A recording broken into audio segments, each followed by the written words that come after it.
Assalamualaikum warahmatullahi wabarakatuh dan selamat malam buat semuanya. Di video kali ini saya akan menjelaskan tentang penegakan hukum lingkungan, administrasi, perdata, dan juga pidana. Sebelum masuk ke pembahasan, perkenalkan saya Zaki Fadil Abdul Cakiri dengan NIM 204 21306. Pembahasan yang pertama adalah penegakan hukum lingkungan administrasi. Yang pertama ada tanggung gugat pemerintah. Tanggung gugat pemerintah merujuk pada konsep bahwa negara, pemerintah pusat atau daerah, dan badan yang menjalankan fungsi pemerintahan merupakan subjek hukum yang dapat dimintai pertanggungjawaban apabila melakukan unlawful action atau perbuatan melanggar hukum.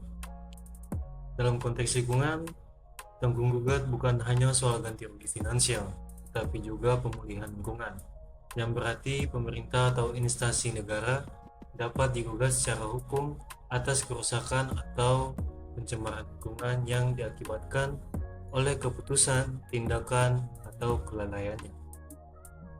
Karena pemerintah dapat bertindak dalam banyak bidang, maka peluang terjadinya pelanggaran hukum juga besar. Contoh pelanggarannya itu meliputi ketidakjujuran, perilaku tidak etis, melanggar prosedur, pemborosan, hingga menutupi kesalahan aparat. Secara garis besar, terdapat dua jalur utama untuk menggugat pemerintah. Yang pertama, jika kerugian timbul karena keputusan tata usaha negara atau KATUN, warga dapat mengajukan gugatan ke Petun. Di Petun, hakim menguji legalitas keputusan, apakah diterbitkan sesuai prosedur, tujuan, dan tidak menyalahgunakan kewenangan. Bila keputusan terbukti cacat dan merugikan, pengadilan dapat membatalkannya serta menetapkan pemberian ganti rugi. Dan yang kedua, apabila kerugian berasal dari tindakan faktual, kelalaian, atau kebijakan pemerintah yang tidak berbuntut katun, mekanisme yang digunakan adalah gugatan perdata, perbuatan melawan hukum oleh pemerintah atau PMH pemerintah. Gugatan ini diajukan ke pengadilan negeri dengan dasar bahwa pemerintah melakukan tindakan yang bertentangan dengan hukum atau lalai menjalankan kewajiban sehingga menimbulkan kerugian. Dalam jalur ini, yang diuji bukan legalitas keputusan, melainkan apakah tindakan pemerintah menyebabkan kerugian secara langsung. Yang kedua ada gugatan administratif. Gugatan administratif adalah permohonan tertulis yang diajukan ke Pengadilan Tata Usaha Negara atau Petun oleh seseorang atau badan hukum yang merasa dirugikan akibat dikeluarkannya keputusan tata usaha negara atau tindakan administrasi pemerintah yang dianggap melanggar hukum. Gugatan ini bertujuan untuk menguji keabsahan keputusan pemerintah, membatalkan keputusan yang tidak sah, dan memulihkan hak warga yang dirugikan. Dalam konteks lingkungan, keputusan administrasi negara ini bisa berupa izin lingkungan, persetujuan lingkungan, atau izin usaha yang berkaitan dengan dampak lingkungan. Gugatan administratif merupakan instrumen penting untuk mengontrol tindakan pemerintah agar sesuai dengan hukum dan asas-asas umum pemerintah yang baik atau AAUPB. Gugatan ini berfungsi sebagai mekanisme kontrol yudisial terhadap penyelenggaraan pemerintahan, sehingga setiap tindakan administratif tetap berada dalam batas kewenangan, mengikuti prosedur yang benar, dan tidak melanggar asas-asas umum pemerintahan yang baik.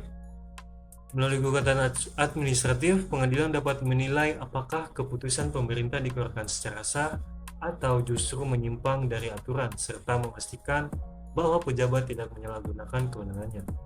Tujuannya adalah memulihkan hak warga negara yang dirugikan oleh tindakan pemerintah, baik dengan cara membatalkan keputusan yang salah, memerintahkan pemerintah memperbaiki atau menerbitkan keputusan baru, maupun memberikan kompensasi tertentu apabila diperlukan.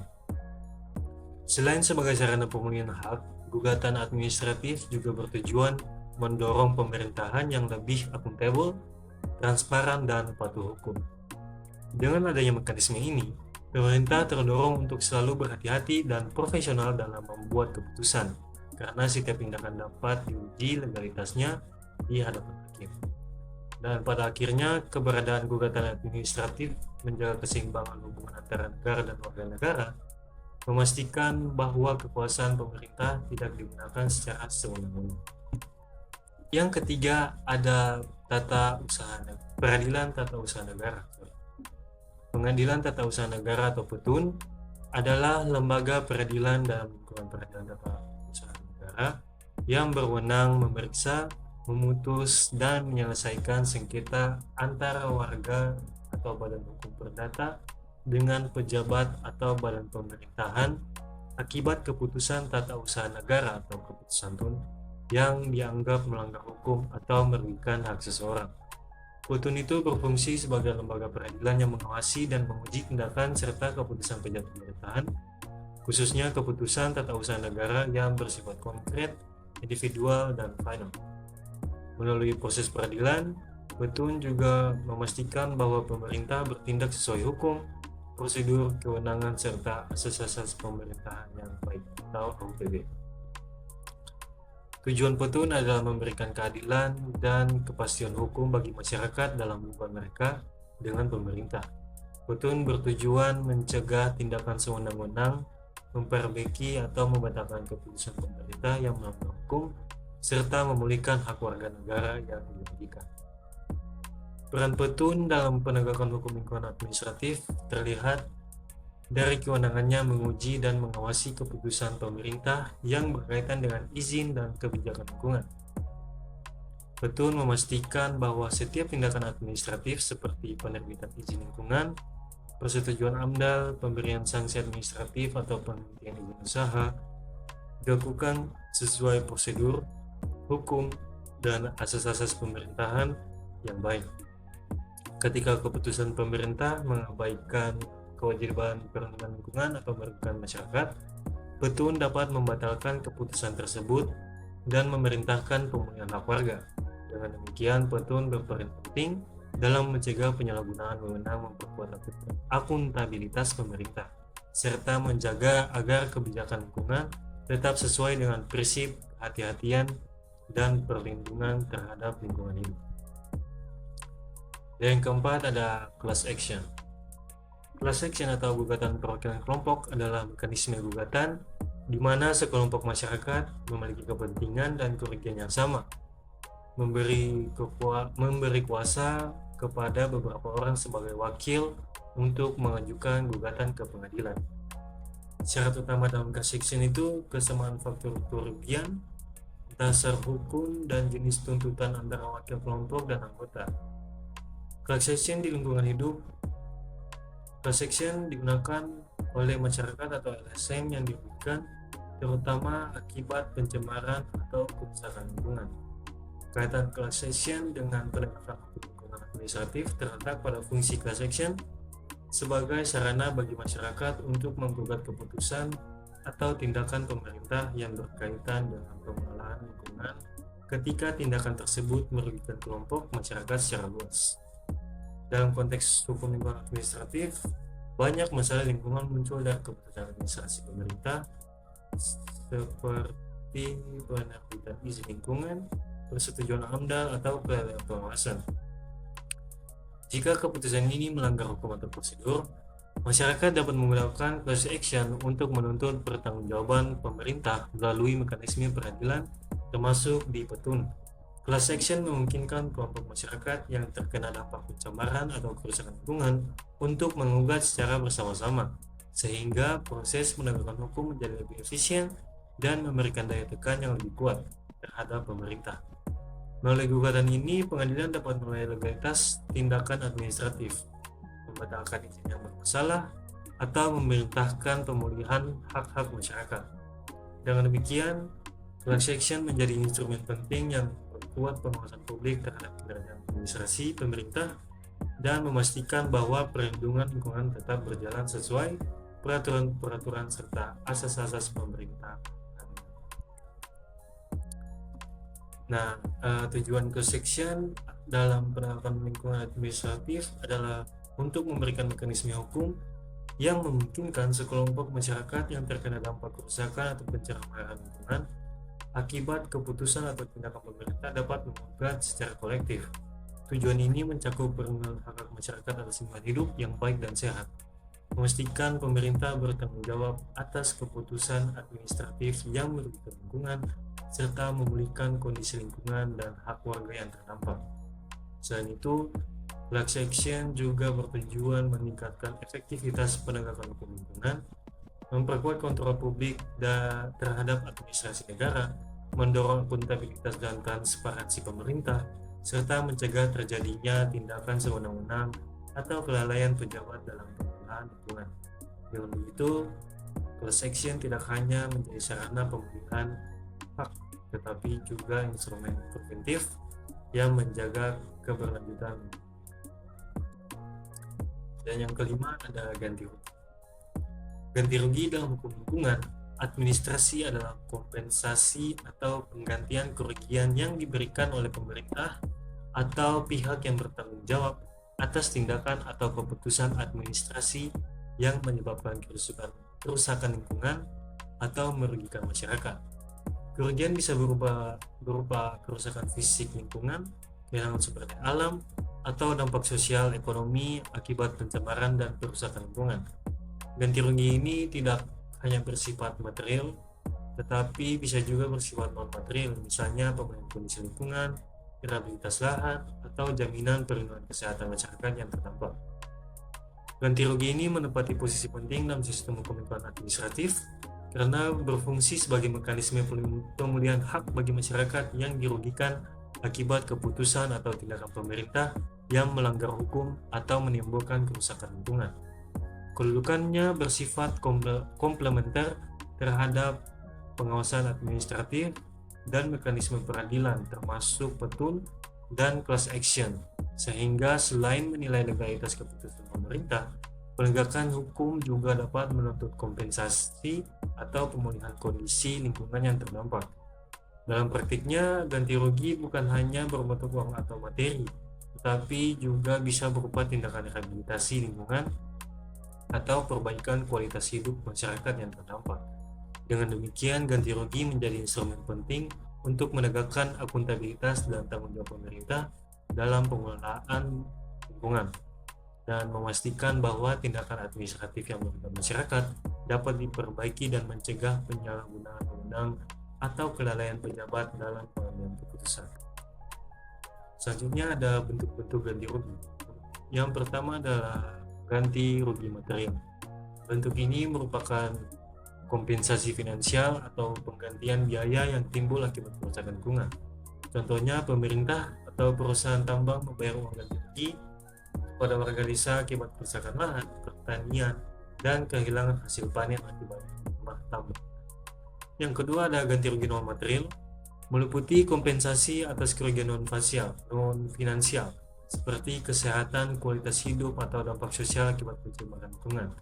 Contohnya, kompensasi untuk masyarakat yang menderita gangguan kesehatan akibat pencemaran udara dari pabrik industri, termasuk biaya pengobatan atau penyediaan fasilitas kesehatan. Dan yang terakhir, ada pemulihan lingkungan atau restoratif. Nah, bentuk ganti rugi ini berupa tindakan perbaikan kondisi lingkungan seperti rehabilitasi ekosistem, penghijauan, pembersihan lingkungan yang tercemar. Contohnya, perusahaan perkebunan diwajibkan menanam kembali pohon yang ditebang secara ilegal atau memulihkan sungai yang tercemar limbah cair pabrik.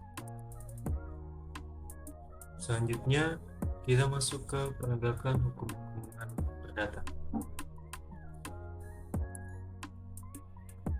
Penegakan hukum lingkungan perdata itu adalah upaya penyelesaian sengketa lingkungan hidup melalui jalur perdata yang meliputi ganti rugi dan pemulihan kerugian dengan prinsip utama tanggung jawab mutlak pasal 88 Undang-Undang Nomor 32 Tahun 2009, di mana pihak yang menyebabkan kerugian bertanggung jawab tanpa perlu membuktikan adanya unsur kesalahan. Mekanisme ini memungkinkan pemerintah, masyarakat, dan organisasi lingkungan hidup untuk mengajukan gugatan perdata untuk memaksa kepatuhan norma, memperbaiki kerusakan, atau mendapatkan kompensasi atas kerugian yang ditimbulkan.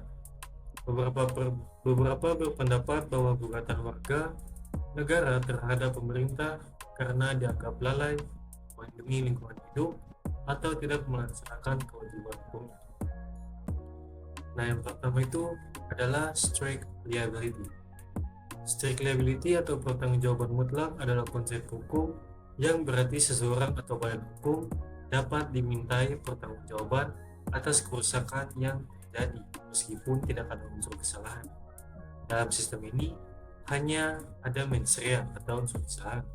Konsep ini sering diterapkan pada aktivitas yang sangat berbahaya seperti pencemaran lingkungan dan tanggung jawab produk, di mana pertanggungjawaban tanpa harus membuktikan kesalahan. Pelaku otomatis bertanggung jawab jika kegiatan tersebut tinggi yang ia jalankan menyebabkan pencemaran atau kerusakan. Alasan utama penerapan strict liability dalam hukum lingkungan meliputi risiko tinggi dan tidak dapat diprediksi dari kegiatan tersebut. Prinsip ini memastikan pelaku bertanggung jawab atas semua yang diperbuat. Selain itu, kesulitan membuktikan kesalahan membuat strict liability penting karena kerusakan lingkungan sering kompleks dan melibatkan faktor ilmiah serta teknis yang sulit dibuktikan, sehingga beban pembuktian dibalikan kepada yang tergugat untuk menunjukkan force majeure atau kesalahan pihak ketiga. Ini juga bertujuan untuk melindungi korban dan masyarakat, terutama kelompok rentan, dengan memberikan akses mudah untuk gugatan perdata tanpa harus membuktikan kesalahan pelaku, sejalan dengan hak asasi manusia untuk lingkungan sehat. Penerapan strict liability ini juga berfungsi sebagai pencegahan dan deterrent karena perusahaan didorong untuk berinvestasi dalam teknologi, ramah lingkungan, asuransi, dan pengawasan internal guna menghindari risiko finansial tinggi seperti ganti rugi atau denda. Dari segi efisiensi sistem hukum, prinsip ini menyederhanakan proses litigasi yang memakan waktu dan biaya tinggi, memungkinkan penyelesaian cepat melalui mediasi atau arbitrase, serta mendukung prinsip polluter pays, di mana pelaku yang mendapat keuntungan harus menanggung biaya eksternalitas. Secara filosofis dan etis, strict liability ini mencerminkan tanggung jawab sosial perusahaan dan prinsip kehati-hatian, di mana tindakan pencegahan diutamakan daripada reaksi setelah kerusakan terjadi. Yang kedua adalah perbuatan melanggar hukum atau PMH. Perbuatan melawan hukum adalah tindakan yang melanggar hukum, bertentangan dengan hak-hak orang lain, kesusilaan, atau asas-asas umum hukum, dan menyebabkan kerugian bagi orang lain. Pelaku PMH itu wajib mengganti kerugian yang timbul akibat perbuatannya. Alasan penerapan PMH dalam lingkungan adalah fleksibilitasnya dalam menangani berbagai jenis kerusakan karena tidak terbatas pada kegiatan tersebut saja, seperti yang diatur di strict liability tadi. PMH memungkinkan penggugat seperti masyarakat untuk menggugat berdasarkan bukti kesalahan spesifik seperti kelalaian dalam pengelolaan limbah atau pelanggaran standar lingkungan yang lebih mudah dibuktikan dalam kasus-kasus tertentu dibandingkan dengan membalikan beban pembuktian seperti di strict liability. Ini penting karena kerusakan lingkungan sering melibatkan unsur subjektif seperti niat atau kelalaian yang dapat dieksplorasi melalui PMH untuk mendapatkan ganti rugi yang lebih komprehensif, termasuk kerugian imaterial seperti gangguan kesehatan mental atau hilangnya nilai ekosistem. Selain itu, PMH diterapkan untuk melengkapi mekanisme perlindungan lingkungan yang ada karena Undang-Undang PPLH sendiri mengadopsi prinsip ini dalam pasal 88 sampai 92 untuk gugatan perdata, memungkinkan integrasi dengan hukum perdata umum. Alasan ini didasarkan pada kebutuhan untuk memberi akses hukum yang luas kepada korban, terutama ketika kerusakan tidak sepenuhnya tercakup oleh strict liability, seperti dalam kasus pencemaran kecil atau kerusakan yang disebabkan oleh individu, bukan perusahaan besar. PMH juga berfungsi sebagai alat pencegahan karena menimbulkan risiko hukum bagi pelaku yang lalai, mendorong kepatuhan terhadap norma hukum dan etika lingkungan, serta mendukung prinsip tanggung jawab sosial di mana setiap orang atau entitas harus menghindari perbuatan yang merugikan orang lain atau lingkungan. Yang ketiga ada ganti rugi. Ganti rugi adalah pembayaran sejumlah uang atau kompensasi yang diberikan kepada pihak yang mengalami kerugian sebagai pengganti dari kerugian yang diderita. Ini dapat terjadi berbagai sebab, seperti perbuatan melawan hukum, kesalahan dalam pelayanan publik, atau dalam konteks perdata untuk mengganti biaya dan kerusakan yang dialami oleh penggugat, di mana ini adalah kompensasi yang harus diberikan oleh pihak mencemar kepada korban akibat kerusakan atau pencemaran lingkungan. Tujuan utamanya itu untuk pemberian ganti rugi dalam sengketa lingkungan adalah memastikan adanya pemulihan hak masyarakat yang terdampak serta menjamin bahwa lingkungan yang rusak dipulihkan. Ganti rugi juga berfungsi sebagai mekanisme pertanggungjawaban agar pelaku usaha lebih berhati-hati dalam menjalankan kegiatan yang berpotensi menimbulkan kerusakan. Dengan adanya ganti rugi, negara memperoleh dasar untuk memaksa pelaku memperbaiki atau membayar biaya rehabilitasi lingkungan. Selain kompensasi, ganti rugi diterapkan sebagai alat pemulihan lingkungan karena uang yang diperoleh dapat digunakan untuk tindakan restorasi, seperti reboisasi, pembersihan sungai, atau rehabilitasi lahan tercemar. Dalam banyak kasus, pengadilan memerintahkan ganti rugi yang mencakup biaya pemulihan ekosistem yang tidak hanya menguntungkan korban langsung, tetapi juga masyarakat luas dan generasi mendatang.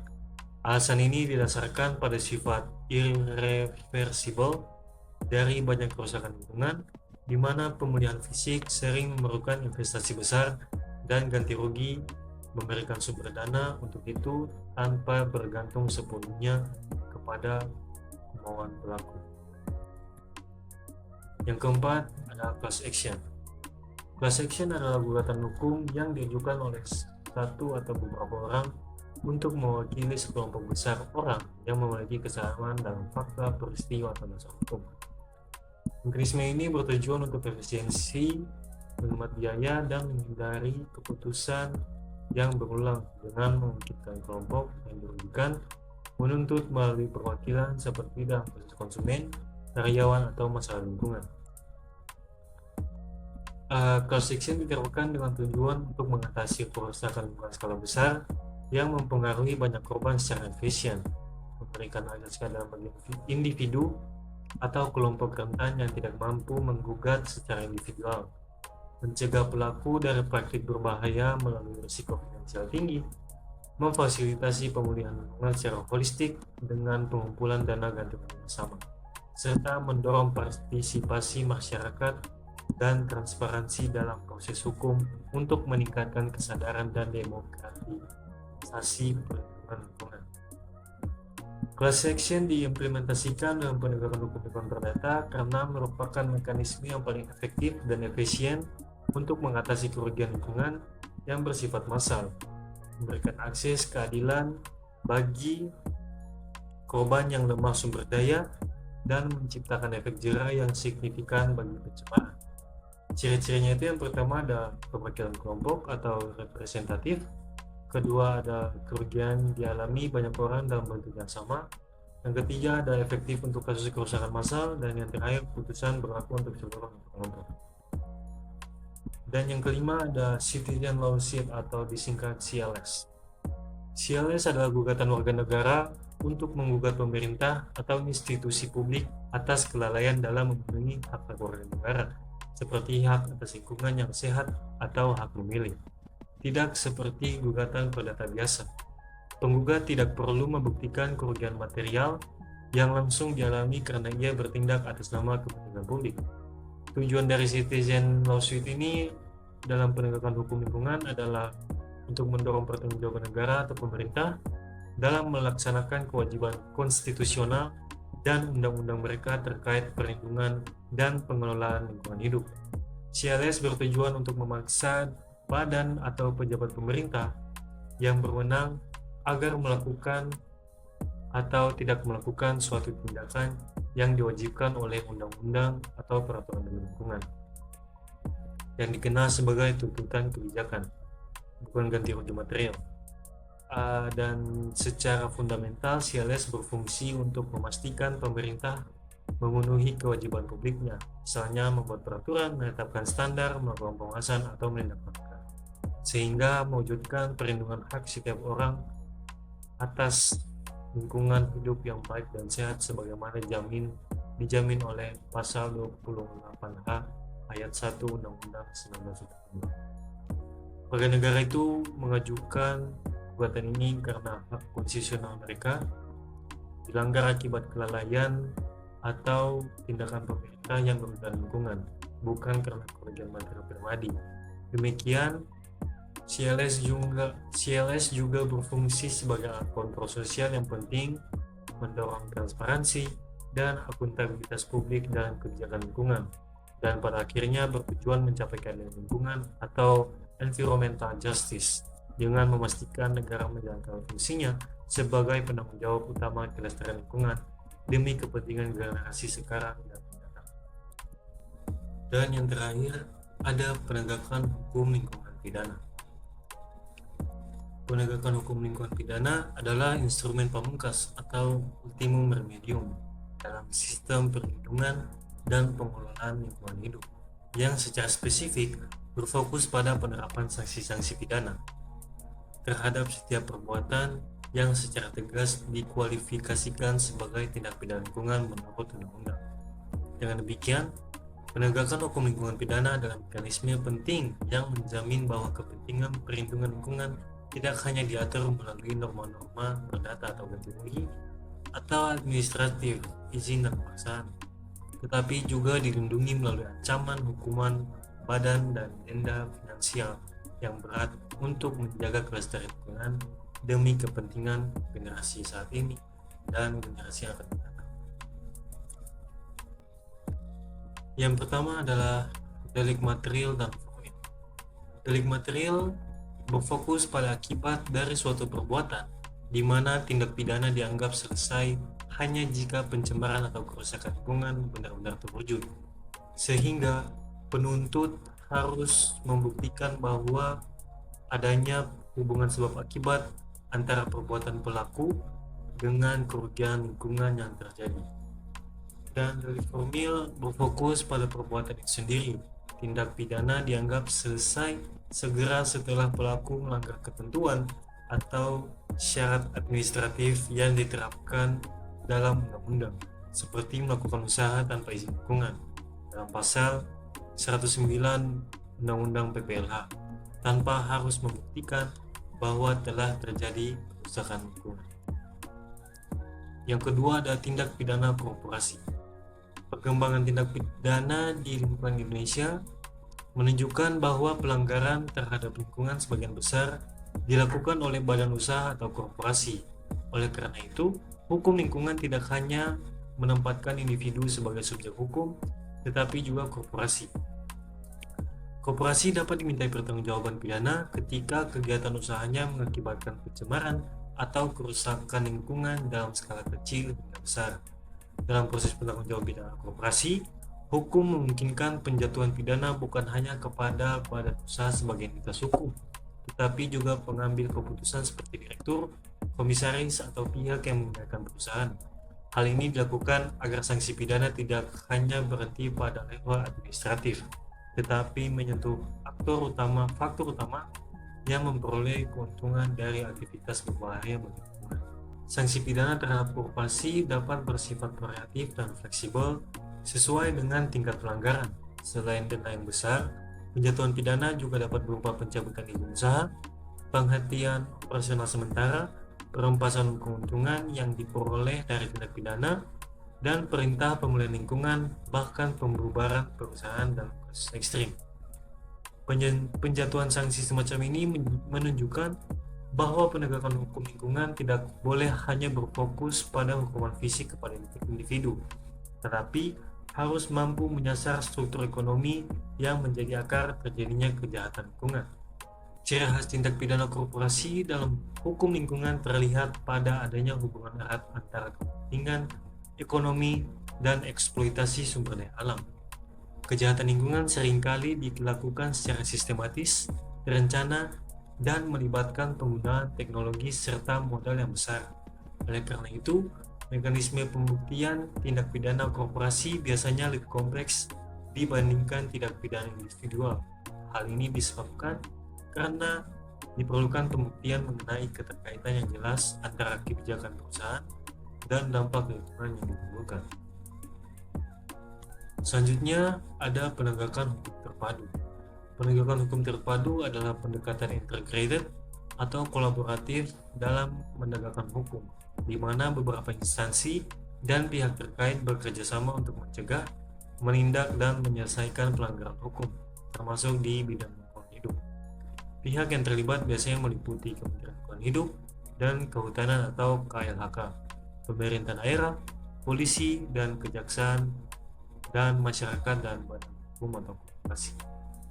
Konsep ini digunakan dalam Undang-Undang Nomor 32 Tahun 2009 tentang perlindungan dan pengelolaan lingkungan hidup atau Undang-Undang BPLH untuk memastikan bahwa yang pertama lingkungan dipulihkan, yang kedua pelaku dihukum, yang ketiga aktivitas berbahaya dihentikan, dan yang terakhir kerugian diganti. Ada 3 pilar penegakan hukum terpadu. Yang pertama, penegakan hukum administratif merupakan langkah pertama dan paling cepat dilakukan untuk mencegah kerusakan lebih lanjut. Diatur dalam pasal 76 sampai 82 Undang-Undang 32 tahun 2009. Sanksinya yang pertama ada teguran tertulis, yang kedua ada paksaan pemerintah, bisa penghentian sementara kegiatan, pemasangan segel, atau perintah pemasangan IPA. Yang ketiga ada pembekuan izin lingkungan, dan yang terakhir ada pencabutan izin usaha atau izin lingkungan. Yang kedua ada penegakan hukum perdata, dilakukan untuk memulihkan lingkungan dan mengganti kerugian negara, masyarakat, atau lingkungan. Dapat diajukan oleh pemerintah, masyarakat, LSM lingkungan, atau class action. Sanksinya bisa ganti rugi finansial, bisa kewajiban pemulihan lingkungan atau restorasi, dan pembayaran biaya pemulihan oleh pelaku. Dan yang ketiga ada penegakan hukum. Instrumen terakhir atau ultimum remedium yang digunakan untuk menindak kejahatan lingkungan yang serius, disengaja, atau menimbulkan dampak besar. Sanksinya itu bisa penjatuhan pidana penjara, denda besar, dan yang terpenting pidana tambahan wajib pemulihan lingkungan. Nah, dasar-dasar hukumnya itu penegakan hukum lingkungan terpadu Indonesia secara fundamental berpegang pada Undang-Undang Nomor 32 Tahun 2009 atau UU PPLH. Undang-undang ini menyediakan kerangka hukum yang membagi sanksi dan pertanggungjawaban menjadi 3 pilar utama: administrasi, perdata, dan pidana. Dasar hukum administrasi fokus pada kepatuhan dan tindakan korektif cepat oleh pemerintah. Diatur dalam UU PPLH pasal 76 sampai 82. Yang kedua, dasar hukum perdata fokus pada ganti rugi dan pemulihan kerugian lingkungan. Diatur dalam UU PPLH pasal 87 sampai 93. Dan yang terakhir adalah dasar hukum pidana fokus pada hukuman dan efek jera untuk kejahatan serius. Diatur dalam UU PPLH pasal 97 sampai 120. Kesimpulan yang dapat diambil, penegakan hukum lingkungan adalah sistem terintegrasi yang memastikan bahwa semua pihak pemerintah, korporasi, hingga individu itu bertanggung jawab. Sistem ini menjaga agar pembangunan berjalan seiring dengan perubahan lingkungan, memulihkan kerugian masyarakat, dan memberikan efek jera yang tegas. Dengan memahami ketiga penegakan hukum ini, berharap perlindungan terhadap lingkungan hidup yang baik dan sehat dapat terus terwujud. Mungkin sekian yang bisa dapat saya sampaikan di video ini. Terima kasih.